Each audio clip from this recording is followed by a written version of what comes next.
Here's Tesho. Akindele, yes! Medina, yes! Count it. The shot in the back of the net.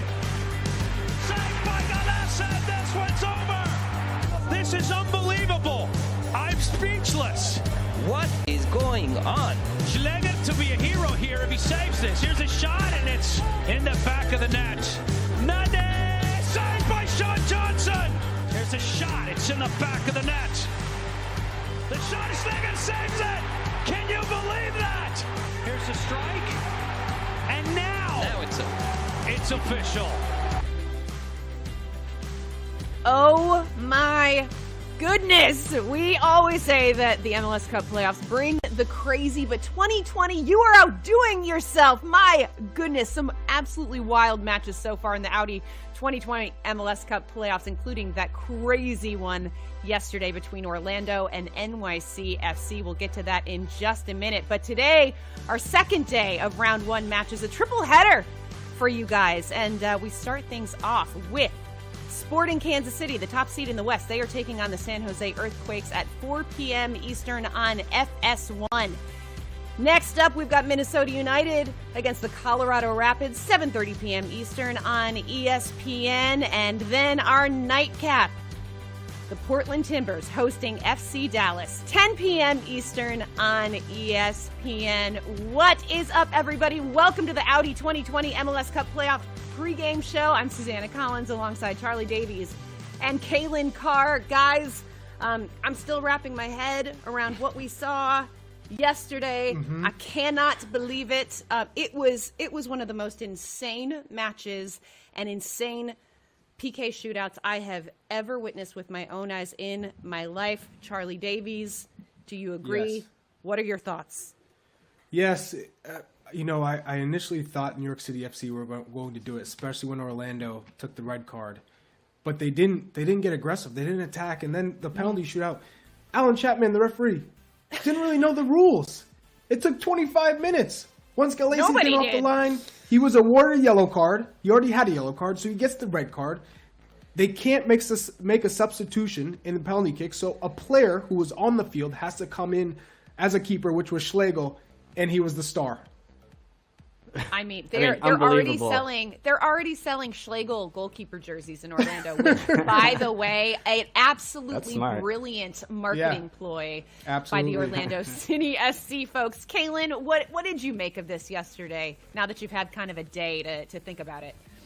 Well, I mean, I'll say, I think Charlie and I were both a little bit. A lot of people were like, "This was the best thing ever," in group chats, and I was like, I kind of think that the game itself was exciting enough, and MLS playoffs alone without the extra on top. But when I look at it, I mean, just overall from Gallese, it was one of the best performances I can remember in MLS playoff history from a goalkeeper, because it wasn't just in the penalties. It was before that, the way he was able to keep his team in the match and really orchestrate things, even a man down for a long stretch through the extra time, was fantastic. So you feel for him, because now he's going to be suspended, and you worry for Orlando City going against the Philly and the Revs winner. So that's a tough one, and it was due to by the rules, although an outdated rule. I think we've sort of updated that pretty much everywhere.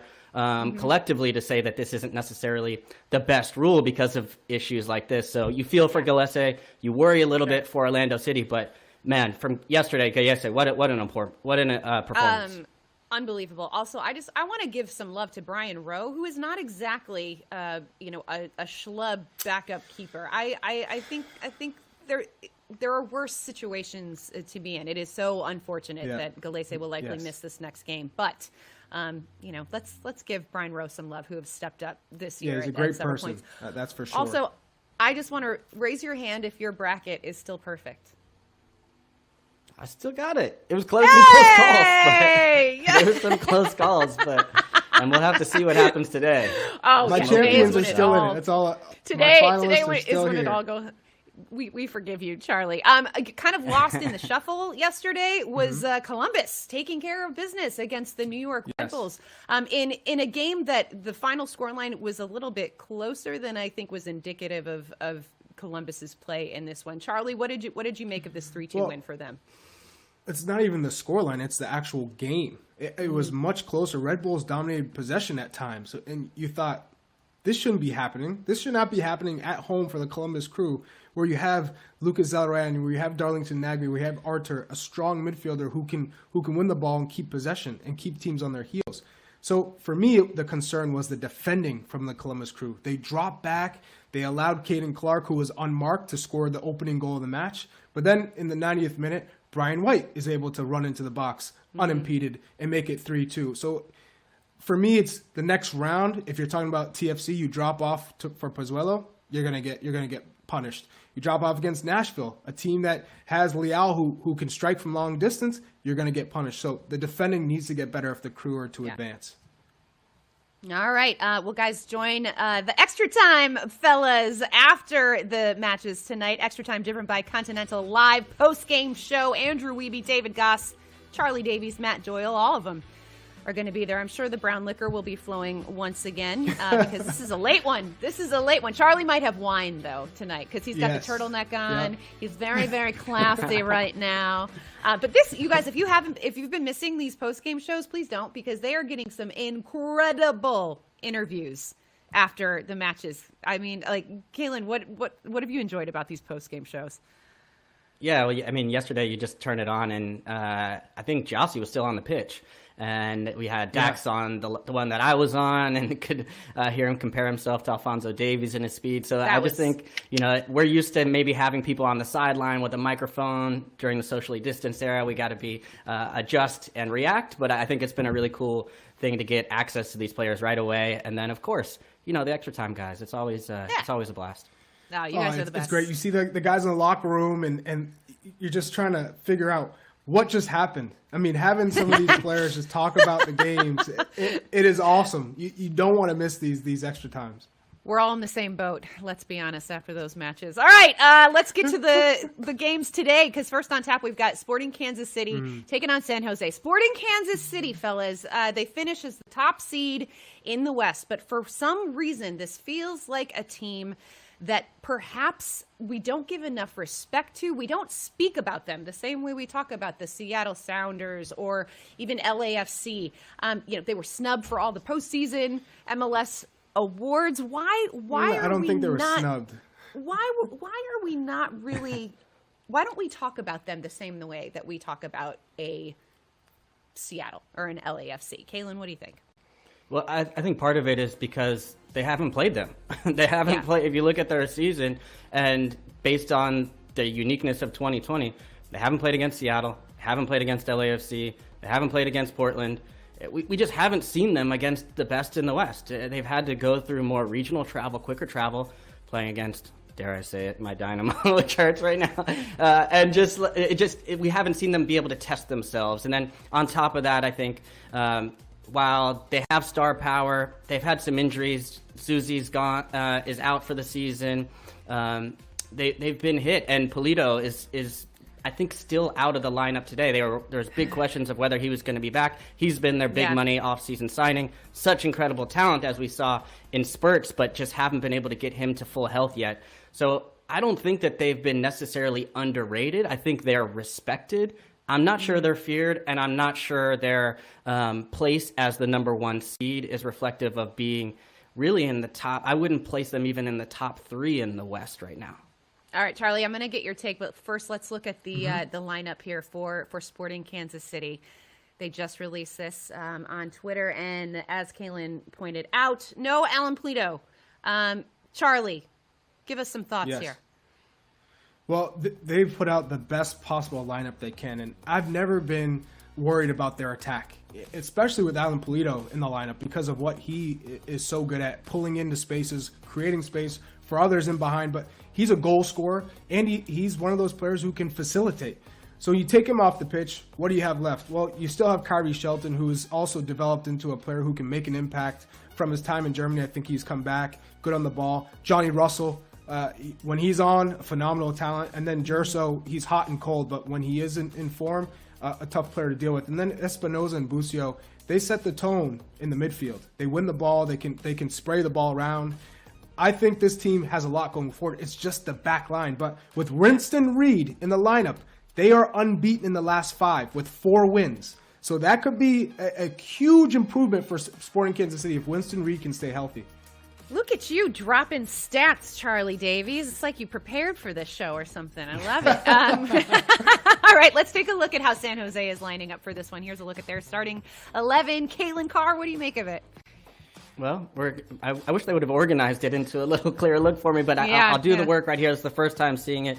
I think most notably we're seeing Chris Wondolowski, all-time MLS leading goal scorer, going from the start. And then, we talked about on the other side that matchup with Espinoza, Busio, Ilie. You'll see on this side, it'll be Jackson Ewell and Judson in the middle. And this is really where, San Jose, they get around the ball well. Of course, they play a unique style of game. They're going to have to be able to track one-on-one players across, Johnny Russell and the like. So San Jose, I think, probably big underdogs in this game. But we've seen San Jose when they get hot and when they come out, and the unique style of play. Sporting hasn't played against San Jose all season. Yeah. So the first time you see a team like this, there can be a little bit of an adjustment because they set themselves up so differently than nearly any other team. I know. I was thinking about this matchup ahead of time, and it's just one of these where if you give San Jose an inch here, if they feel like they are in this game, you just don't know what they are capable of. We have seen that over the course of this entire 2020 season. Guys, this also has the potential to be an absolute goal fest. San Jose, little leaky in the back, shall we say. They have allowed 3 or more goals in 9 of 23 games this season. Okay? It's not great. So to Calen's point, how do you shore that up? How do you prevent that from happening if you're San Jose, Charlie? Well, Susannah, what is the biggest problem for San Jose is when they try and build out of the back, they leave a lot of players on islands. And if you make a mistake, especially if you're Florian Jungwirth, if you're Oswaldo Alanis, and you make a bad pass, you are so spread apart that you get punished. It's very easily to hurt yourself just by making a bad pass. So if San Jose can condense how they play, make it more simple and not sophisticated, and just play to the feet of whether it is, Judson, who has also been influential for them, but Jackson Ewell, that's their moneymaker. When they get it to his feet, he's able to really spread the ball. He can ping balls to Christian Espinoza, who is their playmaker. 9 assists on the year. If they can get the ball to Jackson Ewell, keep it simple, have Jackson Ewell and Judson break up plays, that's where they're going to have their success. But as soon as they try to get cute and build out of the back and have their defenders make the game, that is how they lose these games. So if they can do that and keep it simple, they have a chance. Don't get cute. Don't get cute, Matias Almeida. All right. Well, we're actually hoping for a lot of goals in this game because Audi's doing something really cool during the 2020 MLS Cup playoffs. Audi will be donating to the MLS academies as part of their Goals Drive Progress program. Every single goal will be worth $2,000, and so far in the playoffs, we've seen 13 goals. So that means $26,000 have been raised going into today. Unfortunately, the PKs from yesterday don't count. That was a question that I had. We could have been way up there, but very, very cool. All right, guys, let's move it along to our second game of the afternoon, and that is Minnesota taking on Colorado. Now, Minnesota, okay, it feels like the last 2 sort of years they've been building up to this. We've seen a lot of progress with this team, but last year, their playoffs ended very early at home against the Galaxy. I was there. They were absolutely devastated after that loss. And this year, they've added a few more pieces. They have another home playoff game. But for me, it feels like, Calen, this would be a huge disappointment for them and almost a setback if they are unable to advance in the playoffs. What do you think? Well, I think you have to look at the context of where they're at right now. And this is, of all the lineups today, is the one I'm most anticipating because there are so many question marks as far as so many players who have left for international appearances and are coming back. And will they be healthy? Are they able to play? But I think this team has consistently rose. And when you look at, as a club, sort of the trajectory that a Philadelphia has done, I think this team is kind of following that similar path. And I thought some of the signings they've made throughout the season as well have been incredibly smart, most notably Reynoso, but then also Kai Kamara takes them to another level. So there's some question marks. I'm worried about them in this first match, but I can't say that if this doesn't come through today, that it's going to be a massive step back. I think you just have to look at who's available and who's not. But I think if this team gets going, they can make a run because they have a lot of experience, they have quality, and they've got a chance. Mm-hmm. Yeah, a lot of guys missing for Minnesota. They've dealt with a whole slew of injuries, but one guy that they will have is Kai Kamara, who he's playoff experience, goals for days. Why has this been an essential piece for them? Why has this worked, and what are we going to see from him today? Either one of you, Charlie, Calen. Yeah, well, I mean, the only striker they had was Aaron Schoenfeld because Luis Amarillo got injured. So Kai Kamara comes in, you make the massive trade.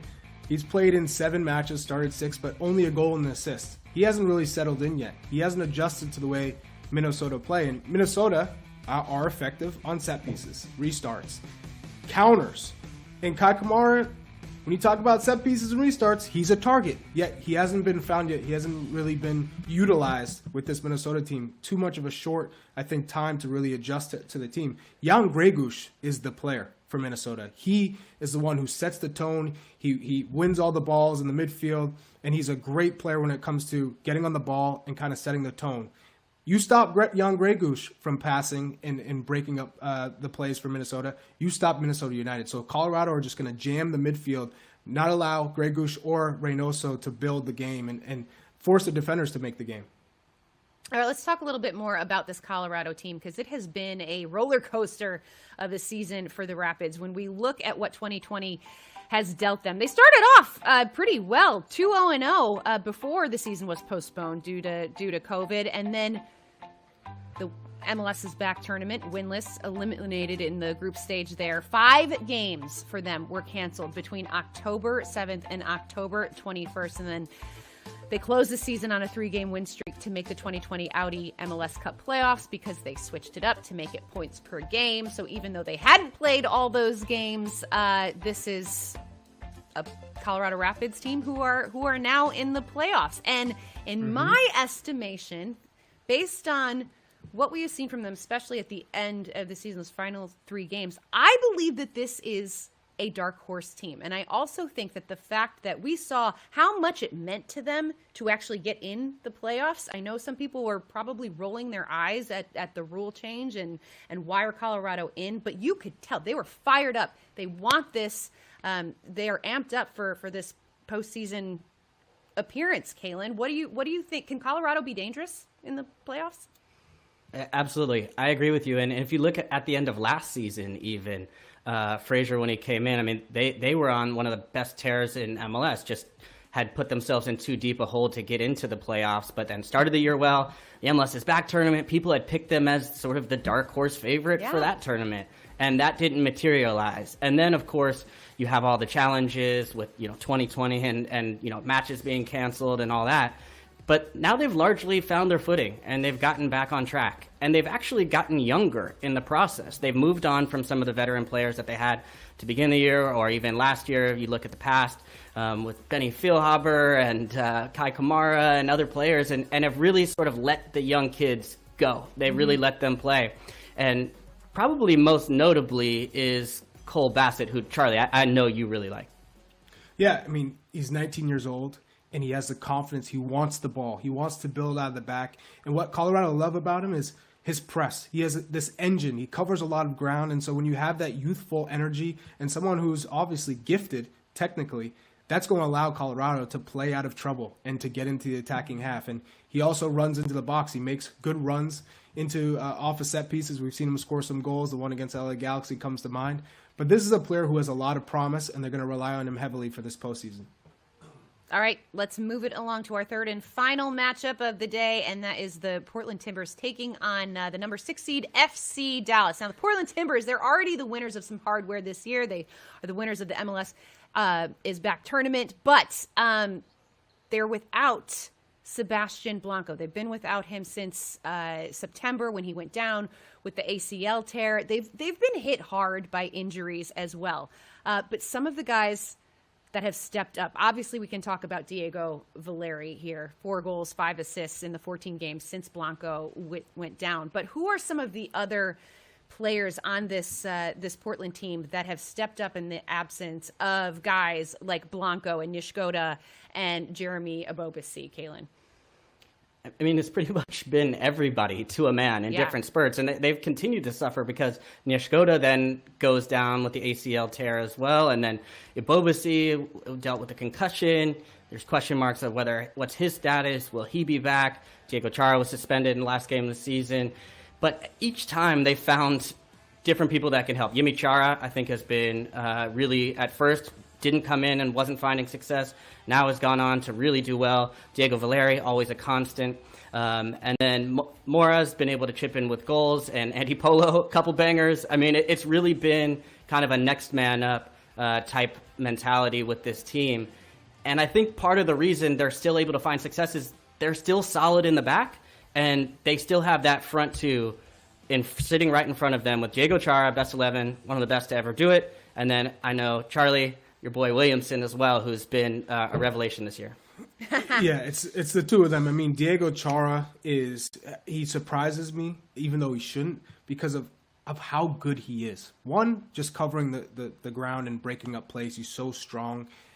Yet he's now taking the ball after an interception, after winning a tackle, and getting into the attacking half and then getting the ball off his feet and creating opportunities for the next guy. And then Eric Williamson has been the perfect complement for Diego Chara because he gets on the ball. He likes getting the ball in pressure. He can break with his 1v1 dribbling ability, which they haven't had. So now Diego Valeri's getting the ball while he's running towards the goal. He's getting in good spots. And when Diego Valeri's in good spots and has space, he's going to hurt you. All right, well, on the other side of this matchup, we have FC Dallas, and head coach Luchi Gonzalez was a guest on a little podcast called The Call-Up. You might have heard of it, hosted by it's a wonderful one. And Jillian Sakovitz. Here is what he had to say about the matchup against Portland. His teams are going to be organized defensively with a shape that's hard to break down, so they're going to protect their goal. And they can hit you in different ways with possession and patience or with quick counters because they have those type of players, and players have stepped up for them and they're in the absences of injured players. And you always have a special moment of Valeri that can change a game, and we have to recognize that. Gotta love Luchi. So in that interview, guys, I asked Luchi specifically about their playoff exit last year. That game against Seattle, in Seattle, it was wild, a back and forth match that ended 4-3, Dallas on the losing end of it, of course. And the players the devastation was just so palpable and evident, players crying on the field. And Luchi, he's an incredibly thoughtful guy. And I had to interview him after that game, and he looked me in the eye and he said, Susannah, he was like, this is a moment that we're never going to forget. I want these guys to remember what this feels like. And so I asked him about that moment in the interview on the podcast. And he said that game is something that he has referenced to his team throughout this season. It was a young group, and losing that way, they were the number 7 seed going up against Seattle, who I believe was the number 2 seed. And it was, to be in that game, to literally, up until the very end, the final moments, they could have won that game. And so to taste that defeat, but to know that they were in that game, I think is something that he has really sort of pushed and stressed to his young team. And I think that experience is going to be an asset for Dallas heading into the 2020 playoffs this year. I don't know. What do you guys think? Absolutely. I think for this team mainly, it's you have to figure out defensively how to stop leaking goals, how to stop giving away easy opportunities. Mm-hmm. So I think for them, their game plan should be counter through. When you look at what Barrios is able to do when he gets going, when you look at what Fafa Picault can do, whether it's Mosquera, you have Hara as a goal scorer. He's not going to stretch teams. Just have him get in the box. Use your outside wingers, and then Jesus Ferreira, who I think has not had a great season when you look at last year. One of the players I was probably most hyped about because he had a little bit of everything. He gets a little bit of that creativity. He has that knack in front of goal as a striker. But this year just didn't take that next step. So if he can get going and play underneath that striker, this FC Dallas team would look a lot different, and a team that you don't want to face heading into the playoffs because of that experience that you talked about, but also being so dangerous on the counter. Yeah, Calen, what do you think? I actually don't think they're going to sit back and counter. Because if you look at what happened in that Seattle game, the conventional logic would have been you're going on the road against, Seattle Sounders, do the same. And they went out and played toe-to-toe and went heads up with the Sounders and gave them their best shot. I mean, people talk about, you'll remember the LAFC game. I actually think they were a little bit more comfortable in some ways in that game than Dallas, the way they unsettled them. And it makes me nervous, again, because you have a similar proposition. If you push outside backs forward and you do go for it against a Portland team, they sit back, they're happy to come and absorb and then hit you. That can be dangerous. I just still think that FC Dallas is just going to go for it. I think they're going to continue, take that experience from last year and the confidence from understanding that they could go toe-to-toe with a top team like that. And I'll be interested to see, but I think Lucci might let him loose today. We'll find out. We'll find out soon. Okay, guys, it's prediction time, and the way we're going to do this today is that you can pick just like a fun prediction. Doesn't necessarily have to be an outcome of one of these games, but what is a prediction that you have for these three matches today? Charlie, we'll start with you. What do you mean? Wait, first of all, what do you mean by a fun prediction? Because after yesterday, it could be like yesterday, we could be like, we're going to see another. Maybe we'll see another PK shootout. A player and goal. Okay. I think. All right. As far as goals, the game with the most goals, it's SKC San Jose. I'm going to say we're at least getting 4 goals in this match. 4 goals. PKs, I could see out of all the matches, which one's going to PKs? I could see Colorado, Minnesota going to penalties. And then the last game, Dallas, Portland. I'm going Portland. Okay. They're at home. Okay. Calen. That's a good round. You gave us a little bit of everything there, Chuck. I know. I liked it. It was a very thorough prediction. I mean, everything I know about playoff soccer is that you want to know what you're going to get. So you want to know who you can depend on, what's going to happen. And San Jose, I never know what to expect. And with Sporting KC and Peter Vermees, I do. So I feel very secure picking that one. The other two, I'm really way more up in the air, especially between Colorado and Minnesota. I'm gonna double down with Chuck on that one going to penalties. And I'll say there's probably going to be 2 set-piece goals in that match as well. And then FC Dallas against... I've got Portland in my bracket, but I think Lucci's going to make that one exciting. I think that one's going to come down to the end. I think my prediction for today is that we are going to see an upset in some way, shape, or form. And I know that the SKC San Jose game has that is just ripe for a setup, but ultimately I have enough faith. I have enough faith in Sporting Kansas City to get it done. So I am looking at that 10 p.m. game, Portland against Dallas, and I don't know. I just have a little feeling in my gut about Dallas. You're throwing the hex being out able there. to get it done. I am. I think I like it. I'm predicting an upset. I think that Dallas is going to get it done against Portland. And just a reminder, guys, here is the schedule for today's matches. We start things off at 4 p.m. Eastern on FS1. We've got Sporting Kansas City taking on San Jose. Then at 7:30 p.m. Eastern, we've got Minnesota against Colorado. And we wrap things up with Portland taking on FC Dallas. That game at 10 p.m. Eastern on ESPN. And, of course, don't forget to join the fellas after all the action is said and done for Extra Time, driven by Continental Live. Post-game reaction. We'll have Andrew Wiebe, David Goss, Matt Doyle, Charlie Davis coming at you to wrap up all the action. It's going to be fun. You don't want to miss it. Guys, thank you so much for tuning in. Enjoy all the soccer. We'll see you soon.